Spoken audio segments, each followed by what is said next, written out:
यो राज्य सत्तालाई हातमा लिएर राज्य सत्तामा बसेर पावरको अभिमान देखाएर अनि नागरिकलाई लिगल वेबाट नागरिक लुट्न पाइँदैन, किनभने कर नेपालका सबै नागरिकले बराबरी तिरेको छ।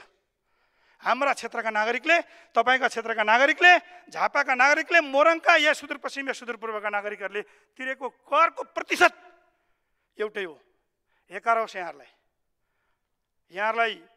म स्मरण गर्न चाहन्छु। हाम्रा गाउँमा चिसाङका डिलमा बसेर डाँसखोलामा बसेर गिटी कुट्नेहरूले एक बोरा बेचेको गिटीमा पनि तपाईले कर लगाउनु भएको छ। किसानले उत्पादन गरेको कृषि उत्पादनमा समेत तपाईहरुले कर लगाउनु भएको छ। तपाईहरु देशको मन्त्री हो, देशको नेता हो, या एउटा सानो समूह एउटा झुण्डभित्रको तपाईहरु चाहिँ जो मन्त्री हो। अनि तपाईहरु मन्त्री बनिरहँदाखेरि तपाईहरु एक्लै चुनाव जितेर आएर बन्नु भएको, त्यसो भए गठबन्धनको आवश्यकता किन? अनि कांग्रेस एमालेका साथीहरुलाई मन्त्री हुनु भइसकेका साथीहरुलाई अझ म भन्न चाहन्छु, अब यो 4-5 वटा क्षेत्रका मान्छेले मात्रै रुख र सूर्यमा भोटाले पुग्ने भयो त? तपाईहरुले अर्कोपल्ट यो सदन चलाउन सक्नुहुन्छ? यो एउटा गम्भीर विषय हो, यो एउटा मेरो गम्भीर प्रश्न हो यहाँहरुलाई। र मलाई के लाग्छ भने हामी मिलेपछि नहुने भन्ने केही पनि छैन।